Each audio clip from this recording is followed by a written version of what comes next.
안녕하세요. 아키안입니다. 이제 본격적으로 추워지는 시기인데요.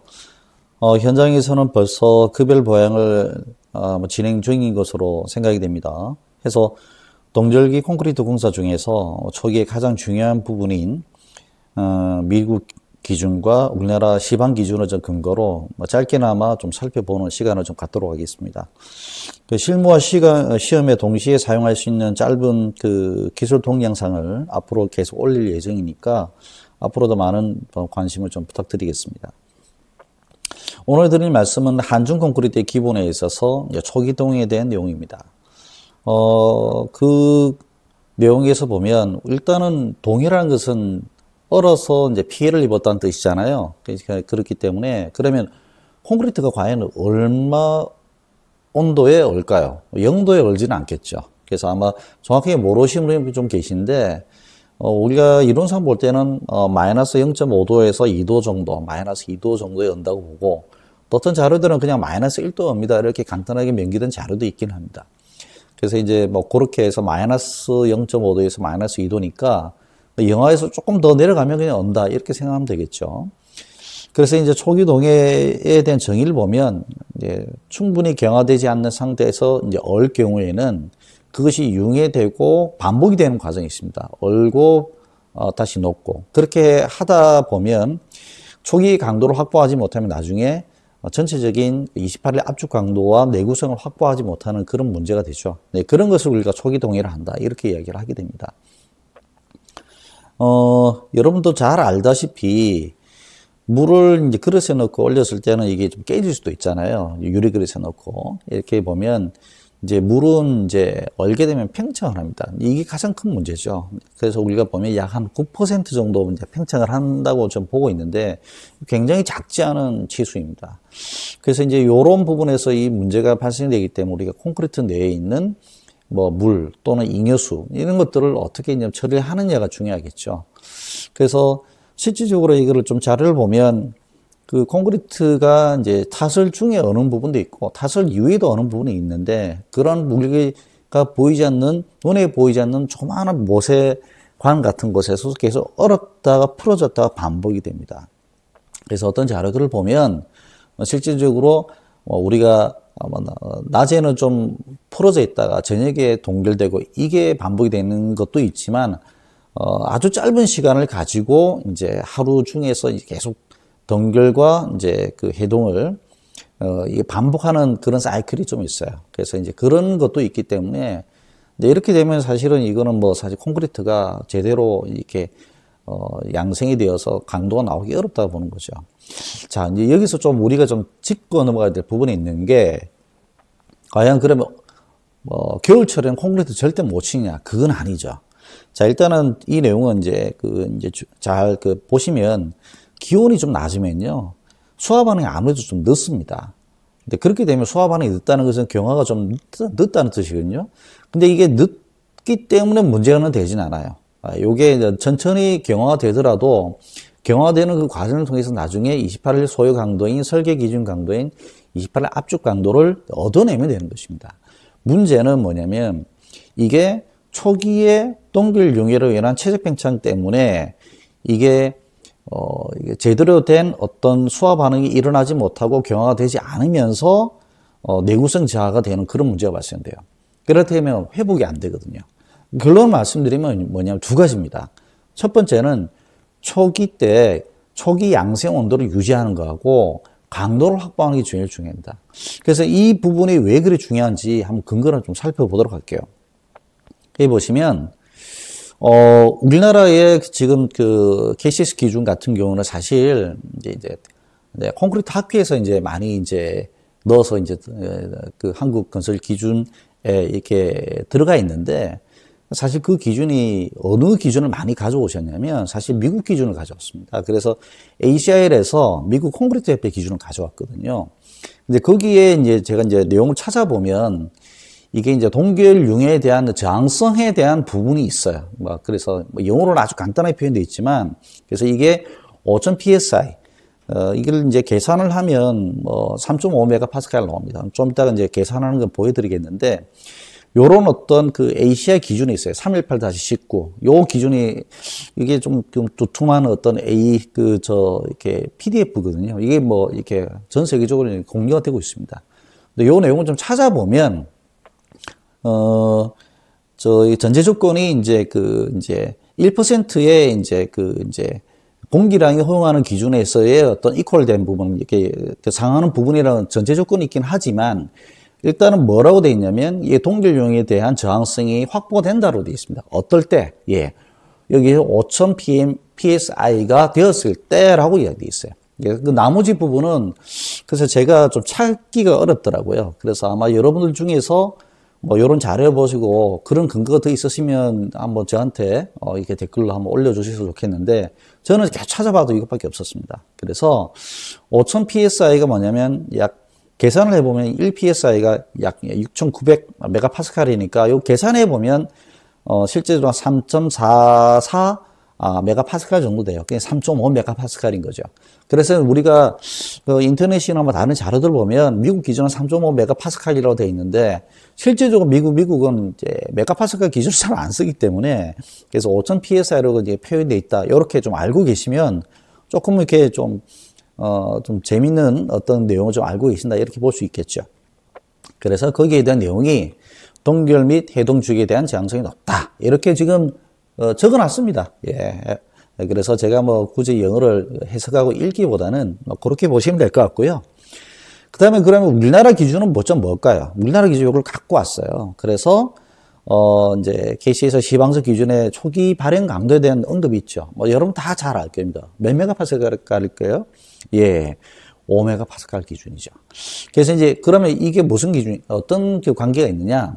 이 3.5메가파스칼은 기준을 잡고 여유치를 가져온 거예요. 그래서 1.5메가파스칼을 가져와서 5메가파스칼을 좀 가져온 겁니다. 그래서 5메가파스칼이 칼같이 아니라도 뭐 된다 안 된다 이런 말이 있는데 그냥 이 기준이니까 이거는 그 기준 이상으로 잡아야 된다. 우리나라는 조금 이렇게 좀 강하게 잡죠. 그래서 이 5메가파스칼이 표현된 게 두 가지가 있습니다. 하나는 한중 콘크리트하고 하나는 동발이 거푸집 해체에 대한 부분에서 5메가파스칼 표현이 있죠. 그래서 그 각각 보면 일단은 한중 콘크리트에서는 보통의 노출 상태에 있는 부분에서는 5메가파스칼로 동일합니다. 부재 사이즈를 상관없이. 근데 이제 근데 그게 아닌 부분은 이제 사실 부재 사이즈에 대해서 조금 이렇게 메가파스칼이 좀 기준이 2배 내지 3배 강하죠. 네, 그래 되어 있습니다. 그리고 이제 이게 이제 시험체를 통해서 확인할 수 없는 경우에는 이제 경과일, 양생일을 가지고 이제 하는 경우거든요. 그래서 요거는 이제 돼 있고, 그래서 보통 포틀랜드 시멘트, 조강, 포틀랜드 시멘트 촉진제, 혼합 시멘트 비종. 이게 혼합 시멘트 비종이 제가 알기로는 이제 이게 10% 이상이에요. 그래서 이제 C종이 20% 이상 이렇게 뭐 되는데, 그렇게 되면서 사실은 좀 이렇게 그 경화되는 속도가 좀 느리거든요. 그렇기 때문에 시간을 더 주는 겁니다. A종, B종, C종을 하면. 근데 지금 이제 예전에는 B종, C종이 있는데, 지금 혼합 시멘트 B종을 했기 때문에, 아무래도 이제 이거는 초기 발현할 때 강도가 느린 거죠. 예. 이게 왜냐면 이제 수화 반응이 느린 거예요. 그게 무슨 말이냐면 이게 우리가 이제 포절란 반응이죠. 예. 그래서 초기 강도가 좀 느리지만, 좀 이렇게 강도가 좀 나중에 더 세진다. 이게 무슨 말이냐면 미소경화체. 수화 반응, 직접 반응이 아니고 간접 반응인, 그러니까 혼합 시멘트를 통해서 그 반응이 미소경화체가 생기기 때문에 실질적으로 콘크리트가 굳어지는 속도는 좀 느리고 강도 나오는 속도는 좀 느리지만 실제 나중엔 강도가 올라간다. 이런 내용이잖아요. 그게 폴졸라는 반응의 내용이잖아요. 잘 아실 거예요. 근데 그렇기 때문에 그런 개념이 있기 때문에 혼합 시멘트로 넘어가면 아무래도 강도가 더 그리고 시간이 더 걸린다. 또 하나 중요한 게 뭐냐면 우리가 대부분 B종, C종을 써요. 예, 그렇기 때문에 현장에 쓰는 게 B종, C종이기 때문에 지금 이제 보통 시멘트에 있는 기준을 짧은 기준을 가지고 쓰면 조금 곤란합니다. 그러니까 요게 현장에서 조금 에러를 하시는 분들이더라고요. 그래서 요 부분들에 대해서는 좀 이렇게 제가 추가로 좀 더 말씀드릴게요. 우리가 일반적으로 보면 혼합 시멘트를 쓰기 때문에 콘크리트에 쓸 때는 그 혼합 시멘트에 맞는 기준을 하셔야 되고 그게 아닌 경우에는 그냥 콘크리트 압축 강도가 5메가파스칼 이상 그 어떤 일반적인 조건에서는 노출 상태에 있을 때는 그런 기준이다. 이렇게 좀 구분해서 생각하시는 게 맞습니다. 이제 그렇게 보시면 되겠죠.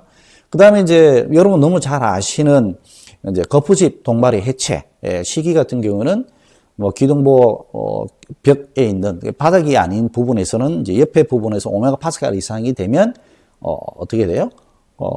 거푸집을 해체할 수 있겠죠. 네, 그런 어떤 기준들이고 나머지 부분 밑에 있는 부분들 슬라브 및 보밑 이런 부분들은 어떻게 됩니까? 예, 그냥 설계 압축 강도의 3분의 2 이상입니다. 그래서 계산해 보면 최소 14메가파스칼하고 3분의 1을 계산을 역으로 계산해 보면 21메가파스칼 나오거든요. 그러면 그런 요즘 21메가파스칼 쓰는 경우는 거의 없어요.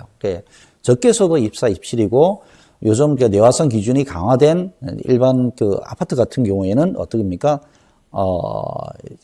30메가파스칼 이상 쓰잖아요. 그렇기 때문에 그냥 3분의 2 이상 쓴다. 그리고 다층 구조는 그냥 무조건 설계 상의 압축 강도 28의 압축 강도로 나와야 된다. 이렇게 내용을 알고 계실 거고. 그 다음에 그 밑에 내용도 마찬가지겠지만 일반적으로 지금 보면 조광 포틀랜드 시멘트, 보통 포틀랜드 시멘트, 고로 포틀랜드 시멘트 입장에 2종이로 넘어가잖아요. 1종, 2종. 아무래도 2종에서 훨씬 더 이제 그 그러니까 혼화 재료 중에 고풀시 그런 걸 더 많이 쓰기 때문에 더 양생이 하는데 시간이 많이 걸린다는 걸 우리가 알 수 있죠.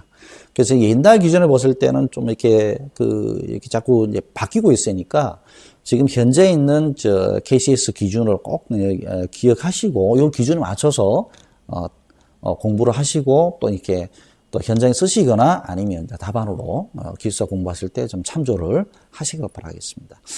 아직도 그 옛날 책을 좀 보시는 분들이 간혹 계셔서 이렇게 좀 사조의 말씀을 좀 드립니다.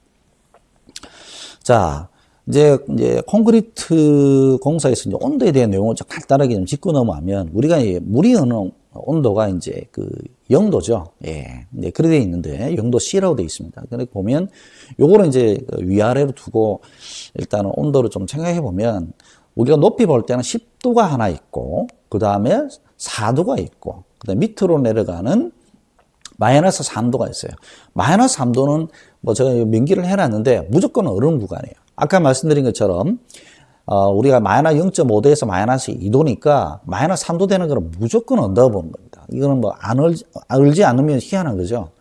그래서 이제 그렇게 보고 있는데 우리가 10도는 어디서 봤을까요? 예, 이거는 부어넣기 하고 운반할 때 온도입니다. 즉 아지테이트에 가져갈 때 그때 그리고 이제 할 때 그다음에 이제 그 펌프트에 부어 넣을 때는 10도 이상 유지하라고 돼 있어요. 예. 그게 이제 우리가 KCS 기준으로 돼 있고요. 그다음에 이제 부어 넣기 할 때 이제 하한선이 5도 이상입니다. 예. 요거 좀 헷갈려 하시는 분이 있어요. 그러니까 각 운반하고 할 때는 실제로 10도 이상 유지하고 이게 밖으로 내 가지고 이제 좀 대기하고 있거나 좀 추워지잖아요. 그때 타설할 때 그 온도는 5도는 유지를 해라. 그 밑으로 떨어지면 타설을 나서 그 밑으로 더 떨어질 가능성이 높기 때문에 그래 되면 초기영도 발생할 수 있다. 이렇게 보는 거죠. 그리고 4도의 기준을 봤을 때는 일평균 기온이 4도씨 이하. 이게 이제 한중 콘크리트의 이제 기준이라고 보는데 여기에서 이것만 그거 기억하시면 있는데 실제 더 있죠. 보면 KCS 2040에서 보면 한 가지 더 기준이 있습니다. 이제 타설 후에 24시간 동안 하루 종일 최저 기온이 0도씨 이하일 때는 즉 일평균 기온이 4도씨 이하이고 타설 이후에 하루 동안에는 0도 이하로 떨어지면 그걸 우리가 이제 한중 콘크리트라고 정의한다. 이렇게 되어 있습니다. 그래서 두 가지 조건들을 잘 기억을 해 주셔야 됩니다. 그 다음에 이제 요거는 이제 어느 온도에 대한 기준이 이제 0도에서 마이너스 3도 사이에는 이렇게 있죠. 자, 그러면 요런 어떤 사항을 보면 크게 이제 우리가 이제, 잘 아시겠습니다만 이제 세 가지 단계가 있죠. 근데 그 세 가지 단계를 보시면 한중 콘크리트 기형별 관리 방안을 알 수가 있어요. 그래서 보면 여기에 스텝 1, 2, 3가 있는데, 요거 보시면 잘 아시겠습니다만 0도에서 4도씨까지. 요거는 이제 얼지 않는 경우잖아요. 그렇게 될 경우에는 간단한 보온 조치하고 그 다음에 모든 구조물을 0도씨 이상, 모든 구조물을 0도씨 이상 유지하라고 또 지방이 되어 있거든요. 네, 그렇기 때문에 이런 것 좀 참조를 하시고, 문제는 우리가 이제 비닐막 까는 거는 사실은 이거는 뭐 춥지 않더라도 일반적으로 합니다. 한 여름에도 그렇게 하고. 예. 예, 그렇게 하기 때문에 이걸 비닐막 까는 거는 뭐 이렇게 당연한 거고 여름에도 하는데 이건 수분 증발 방지 때문에 그렇다. 이렇게 보시면 되겠습니다. 그래서 가끔 저한테 물어보세요. 이게 뭐 비닐막 깔아야 됩니까? 안 깔아야 됩니까? 물어보는데 그건 비닐 막 까는 거는 우리가 말하는 갑바 말고 얇은 투명 비닐 있잖아요. 그 까는 거는 당연하게 어떠한 시기에 깔더라도 이제 콘크리트 할 때 하는 게 맞습니다. 예. 근데 잘 안 하시는 경우도 있죠. 민간 사업에서는. 공공 사업에서는 거의 다 하시더라고요. 자, 두 번째 스텝에서는 이제 이건 이제 비로소 0도에서 마이너스 3도씨까지 내려갔을 경우, 이때는 재료, 그중에 이제 물하고 골재의 가열입니다. 그 다음에 적재한 보온 있죠. 재밌는 거를 잘 보셔야 돼요. 여기 물하고 골재가 있는데 시멘트가 가열이 있나요? 예, 시멘트는 어떠한 경우에도 가열을 해서는 안 됩니다. 그것도 나중에 여러분 기억을 하시고 현장에 뭐 그렇게 바보처럼 하시는 분은 안 계시지만 시멘트를 가열해버리면 바로 거기서 어떻게 됩니까? 예, 이거는 콘크리트가 굳어집니다. 풍화를 받거든요. 이게 때문에 온도가 올라가면. 그렇기 때문에 어떠한 경우에서도 시멘트는 가열해서는 안 됩니다. 그래서 이제 가열할 수 있는 것은 물하고 골재다. 이렇게 보시면 되겠고, 그 다음에 거기에 이제 적절한 보온을 한다. 이제는 여기서 마이너스 3도는 이제 얼기 시작하는 거니까, 그래서 단열 피부 양성을 하고, 실질적으로 여기서부터 사실, 급여를 하기 시작하는 게 맞습니다. 그래서 이제 열풍기 갖다 놓고, 뭐 그렇게 해서 급여 시작이 맞죠. 그 다음에 이제 요거는 이제 마이너스 3도 이하는 지금 왼쪽에 보시면 무조건 오른 온도예요. 약간 무조건 얼기 때문에 이거는 뭐 그냥 급열입니다. 예. 그래서 제대한 가열에다가 적절한 보형도 하고 그 다음에 급여까지 간다. 예. 그래서 양성준 보호막은 10도에서 20도까지 유지를 해라. 그러니까 제가 어저께 현장에 갔다 왔는데 그렇게 하고 계시더라고요. 해서 아주 뭐 열심히 하고 있다고 저한테 자랑하시던데, 그러니까 제가 막, 예, 열심히 하십시오. 막 훌륭합니다. 이렇게 막 말씀드렸던 기억이 나네요. 여러분들도 뭐 당연하게 잘 알고 계시겠지만, 요런 거 다시 한번 정리를 하시고, 실무적으로. 그 다음에, 시험 칠 때 요런 부분들 놓치지 않도록 잘 하셔야 됩니다. 특히 이제 환중 콘크리트 정의가, 일평균 기온과 다소로 이제 24시간 기준이 있다. 요거를 꼭 기억을 해 두시기 바라겠습니다. 자, 그 다음에 요 내용을 이제 간단히 보면 앞에 했던 내용이 똑같죠.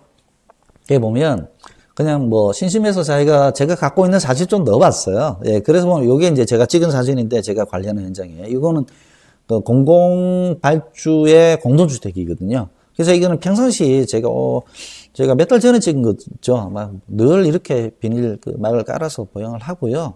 예, 이렇게 하죠. 그래서 이렇게 해서 양생을 하고 있고요.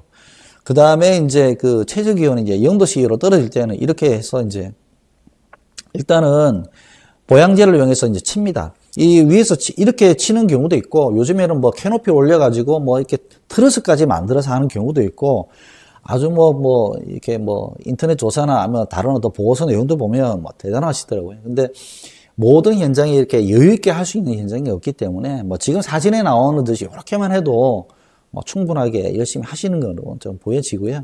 어쨌든 양성을 하시고. 그 다음에 이제 깽폼 같은 경우는 당연히 이제 흰색으로 천을 해가지고 이게 하죠. 그래서, 요거는 이제 이거는 어차피 이제 좀 두꺼운, 우리가 뭐 좀 이 표현이 맞나 보네. 갑바를 치잖아요. 그래서 쳐가지고, 콘크리트 양성이 되면 이제 열이 나오는데 그 열을 뺏기지 않고 통풍이 되지 않는 거예요. 결국에 뭐야, 바람이 이동하지 않아서 통풍이 되지 않아서 그 열을 좀 이렇게 간직하는 형태이기 때문에 적극적인 형태는 아니고요. 근데 이제 이게 이제 일반 깽폼의 내용인데, 이제 요즘에는 단열 깽폼이라 가지고 단열재가 이제 같이 이렇게 일체화된 깽폼이 있죠. 그런 것들도 시험에 좀 나오고, 아직까지는 비용이 문제이기 때문에 이렇게 많은 현장에서 하시고 계신 것 같고요. 그 다음에 이게 이제 사진을 제가 찍어 왔는데, 이게 일명 뽁뽁이라 합니다. 그러니까 단열 보호 에어캡이라 해가지고 있는데, 요게 이제 제가 이렇게 학교를 말씀드려도 되나 모르겠는데, 충북대학교에서 세미나를 할 때, 이게 자기들이 특허를 냈다고, 여기다가 이런 식으로 이렇게 이제 에어캡에 명기가 되지 않은 거는 다 가짜라고 여자한테 이야기를 해서, 그래서 뭐 그렇게 강조를 하시길래 저도 사진 한번 찍어 놨습니다. 그래서 있지만 그래 뽁뽁이라는 이런 게 있고, 그 다음에 이제 제가 요거는 공공 발주할 때 이건 작년 1년 전에 찍은 거거든요. 요런 식으로. 콘크리트 치고 나서 사실 이제 그냥 비닐만 까는 게 아니고, 그다음에 이게 이제 부직포 깔고 비닐만 깔고, 그다음에 위에다가 이제 지금 맨 위에 사진처럼 이렇게 더 천막을 쳤거든요. 네, 그렇게 되고 나니까 정말 장군은 하루아침에 너무 깨끗하게 되더라고요. 근데 이렇게 관리하기 쉽지는 않겠죠. 근데 이제 굉장히 이제 현장이 넓지 않거나 또 구조적으로 굉장히 중요 부위거나 뭐 이렇게 좀 눈여겨봐야 될 부분들, 이런 부분들은 또 이렇게 부직포를 이용해서 하시는 것도 강력하게 추천을 합니다. 그 다음에 이제 더 추워지면 이제 마이너스 3도이 되면 당연히 급여를 합니다. 급여를 할 때, 요게 이제 일반적으로 잘 아시는 열풍기인데 이게 등유를 쓰잖아요. 이게 그 안에 들어가 있으면 이게 질식을 할 수도 있기 때문에 일산화탄소랑 이제 산소 농도량까지 측정을 해야 되고요. 그 다음에 요즘 같은 경우에는 여기에 따뜻하니까 이게 근로자들이 들어와서 좀 쉬는 경우가 있어요. 그래서 요즘에 어떻게 하냐면 이 CCTV를 안에 갖다 놓으세요. 그래서 CCTV를 갖다 놔서 그걸 좀 보고 합니다. 특히 이제 이게 밤새도록 이게 돌리는 경우가 있거든요. 그러면 이게 밤에 어떤 상황이 발생될지 모르기 때문에 불이 날 수도 있고, 예, 실제로 이 앞에 쪽에는 이게 벌겋게 이제 열이 올라 있잖아요. 그렇기 때문에 안에는 CCTV를 달아가 관리하는 현장도 되게 많고, 네, 그래서 이제 이거를 휴대폰이나 태블릿에 연결해서 이제 보시는 현장도 많죠. 네, 그런 것도 좀 있고. 그래서 질식이라든지 화재, 뭐 이런 부분에서는 굉장히 위험할 수 있으니까 관리 잘 하셔야 되겠고요. 그 다음에 이제 요거는 이제 이게 제가 세미나 가가 이제 공부하면서 받았던 자료인데, 요거는 이제 전기 급열기입니다. 뭐 급열기도 전기가 있습니까? 이러는데, 예, 있어요. 근데 이제 사실은 좀 나온 지가 얼마 안 됐고 하는데, 뭐 나름 장단점이 있습니다. 그래서 이제 굉장히 이제 이렇게 아까 말씀드린 이제 일단은 석유를 쓰는 것보다는 이제 아무래도 그런 부분에서는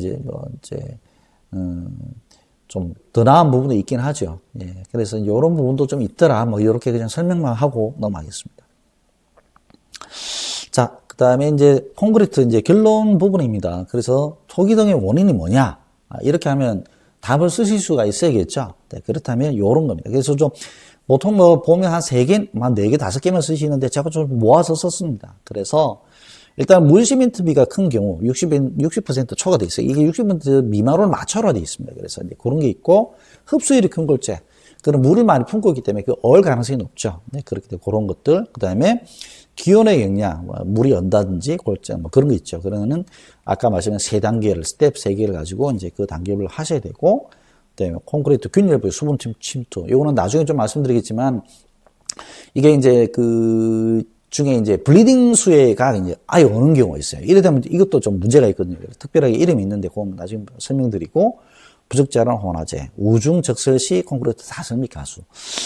이번에 아마 GS 건설에서 했을 때, 그때 타설했던 무량분 구조의 콘크리트가 비가 한참 오고 난 뒤에 타설을 했거든요. 그래서 이제 쌓여있던 흙도 굉장히 흙에 많이 무거워졌겠지만, 비에 젖었으니까, 그때 아지데이터 트럭이 올 때, 랩건 트럭이 올 때, 비를 좀 맞고 들어왔어요. 그래서 그 다음에 그 위에도 이제 타설하고도 문제도 있고, 그래서 뭐 이런저런 여러 가지 어떤 이유가 있기 때문에, 그래서 이제 의도치 않은 이 가수가 된 거죠. 이런 부분들은 참 이렇게 우리가 앞으로 잘 살펴봐야 됩니다. 그 다음에 운반 및 타설 분량, 그 다음에 양생 분량, 예, 그리고 이런 것도 있고, 동결 중에. 이런 부분 있죠. 그래서 스케일 동의 같은 경우는 뭐냐, 블리딩층이 동결해가지고 되는 거다. 뭐 이런 게 좀 있습니다. 예, 그래서 뭐 시멘트 업체의 기술 자료를 가져왔어요. 자, 그럼 방지 대책은 뭔지 한번 간단히 보면, 이제 이거는 재배시로 좀 볼게요. 사실 이거 뭐 재배시 쓰시면 뭐 바로 학원이다 이렇게 생각하시는데, 그래도 우리가 좀 실무적으로 쓸 때도 좀 정리하기가 좋고 좀 편하잖아요. 그래서 보면 재료적 측면 보시면 시방 기준이 다 있거든요. 이거는 시방서 기준이 아니고 케이스 기준이 있어요. 그렇기 때문에, 그래서, 케이스 기준에 적합한, 또 시방에 적박한, 시멘트를 쓰시면 되고요. 그 다음에 시멘트는 절대 가열해서는 안 됩니다. 아까 말씀드렸죠. 네. 그 다음에 연석이 말이 있는데 좀 찾아봤더니, 이게 잘 부서지는 돌이죠. 골재가 굉장히 연약한 골재. 이런 거 쓰지 말라는 뜻이고요. 그 다음에, 영할 때는 골재를 가열해 쓰고, 빙설이 섞인 골재 쓰지 말고, 그 다음에, 케이스 기준, 시방 기준에 적합한 골재 쓰고, 이런 내용입니다. 배합적인 측면은, A 감수제, 요거는 시방 기준에 4.5 플러스 마이너스 1.5% 돼 있죠. 그 다음에 이제 요게 있는데, 이 촉진제 또는 감수제 사용 시 아지상계 혼합제 사용 금지. 이게 무슨 말이냐? 이게 제가 보는 책에 나와 있어서 돼 있는데, 요걸 요 왼쪽에 있는 거는 다른 쪽에 있는 자료를 갖고 온 거. 요거는 제가 보는 책에 매칭이 돼서 설명드리면, 이게 뭐냐면 이제 촉진형 A 감수제가 있으면 이게 아질상계 혼화제래요. 이게 뭐냐면 시안가스가 나옵니다. 시안가스가 아실랑가 모르겠는데 이건 세계 제2차 대전에 독일군이 썼던 독가스입니다. 예, 그걸로 이렇게 사람들을 많이 이렇게 가스실에서 죽였죠. 그 가스실에 나온 게 시안가스거든요. 굉장히 문제가 있어서 요런 부분에서 혹시 이제 교육을 했을 때는 성분 확인으로 확인하라고 돼 있어요. 네, 그래서 이런 문제가 없도록. 그래서 이제 이 책에도 보면 그 성분을 필히 확인할 필요가 있다. 이렇게 돼 있죠. 그래서 이런 것도 있습니다. 참고로 보시면 되겠고요. 그다음에 단위 시멘트량은 부비압을 해야 됩니다. 부비압은 시멘트량이 많은 거잖아요. 그래서 보시면 빈비압, 부비압은 당연히 빈비압은 150에서 250 kg 우리가 루베당 그 점점 좀 떨어지고 부비압은 이제 300 이상이죠. 그래서 단위 시멘트량이 보통 300은 보통 250, 300 그게 보통이라 하는데 어쨌든 300에서 450 이상 좀 많이 써라 돼 있고 물 시멘트비는 60% 이하로 밑으로 떨어뜨려라 되어 있습니다. 이것도 KCS 기준에 있습니다. 네, 그래서 그 비압 3페이지 이렇게 나와 있는 게 확인하실 수가 있겠죠. 그다음에 나오는 게 시공이겠죠. 네, 그런데 마지막 페이지로 시공 내용 보면서 마무리하겠습니다. 그래서 시공적 측면은 골재는 직사광선에 눈비를 피하기 위한 지붕을 설치해 줘야 되죠. 간단하게. 근데 거기서 하는데 우리가 어중간해서는 대부분 현장에서는 그렇게 안 하고 아지트 통해서 이제 가져오기 때문에 그런 일은 별로 없습니다만은 보시고 동결 상태에서 골재 사용 금지하고 가열된 재료 시 물과 골재 혼합 후 시멘트를 투입해라. 예, 그렇게 돼 있죠. 예, 그래서 시멘트 투입 전에 골재 온도 40도 이하인데 실제로 물은 한 60도 정도 되었다가 40도 해가 돼 있어요. 그래서 그게 이제 그렇게 돼 있는데 요거는 이제 지금 제가 보여드린 자료는 이제 콘크리트 학회 자료입니다. 콘크리트 학회에서 이제 발행한 자료인데 요게 이제 모 대학에서 많이 이제 콘크리트를 좀 연구를 하시는 그러니까 한모 교수라고 계십니다. 예, 그래서 이제 그분이 저하고도 이제 좀 아시는 거예요. 같은 종치나 그런 것도 있지만 그래서 이제 굉장히 제가 좀 존경하는 교수님 중에 한 분이고, 네, 그래서 이제 그 분이 많이 주도를 해서 만들었던 콘크리트 학회 자료를 제가 지금 발췌해서 보여드리는 겁니다. 그 다음에 이제 배합 후 90분 내 5도씨 이상 온도 유지. 예, 그렇죠. 이제 5도씨 이상 유지를 해서 타설을 해라는 뜻이죠. 아까 타설에 대한 이야기죠. 거푸진 내 얼음 제거하고, 그 다음에 수밀성 향상 물 투입 방지. 그다음에 양생기간 중수 온도 유지, 초기강도 오메가 파스칼 이상 유지. 자, 여기서 다시 말씀드리면 초기강도 오메가 파스칼을 유지를 못하고 만약에 얼어버리잖아요? 그러면 그 콘크리트는 그냥 죽은 콘크리트라 이래 보시면 됩니다. 그러니까 콘크리트를 이제 타설해서 하나의 어떤 생명체가 태어나기 시작하는데 그 양성이 되는 수압하는 거 양성이 가는 과정에서 그 오메가 파스칼을 확보를 하지 못하면 그거는 시간이 지나도 그냥 죽어버리더라. 예. 그리고 네, 그래서 강도 효역이 안 되더라 이 뜻입니다. 그래서 그런 기준을 아까 미국 ACI 기준하고 그 각과성의 기준에 대한 설명을 이렇게 했으니까 다시 한번 눈여겨 보시면 될 것 같아요. 자, 그래서 뭐냐면 이게 시공적 측면에서 그냥 7가지입니다. 계비운 타다 이양. 예, 이런 측면에서 여러분이 염두를 해두시고 생각나는 부분들을 잘 정리해 줬다가 현장 관리하시고. 또 이제 시험에도 그렇게 좀 써보시는 쪽으로 해보시면 될 것 같아요. 그래서 마지막으로 저는 이런 메시지 드릴 게 뭐냐면 지금은 기술사 1차 시험이나 2차 시험이나 굉장히 시방 기준에 해박한 사람들에 대해서 정확하게 시방 기준을 언급하고 이야기하는 사람에 대해서 굉장히 갈증을 줍니다. 그게 굉장히 트렌드예요. 비밀 아닌 비밀이거든요. 그렇기 때문에 그런 부분에서 오늘 제가 언급해드린 기준 또 미국의 그 기준들, 이런 것들을 잘 이제 연관된 기준들을 잘 살펴보시면서 여러분 너무나 잘 알고 계시겠지만 또 소홀하지 마시고 그런 것들을 실제 ACS 기준의 얼마에 대한 부분에서 그런 미국의 기준과 또 KCS 기준들을 같이 이야기해서 명기했을 때 상당한 효과가 있을 것이다. 그리고 실무적인 측면도 그럴 것이다. 이렇게 말씀을 좀 드리도록 하겠습니다. 이렇게 간단하게 오늘 초기 동해 방지에 대해서는 부분에 대해서 말씀을 좀 드렸습니다. 여러분 감사합니다.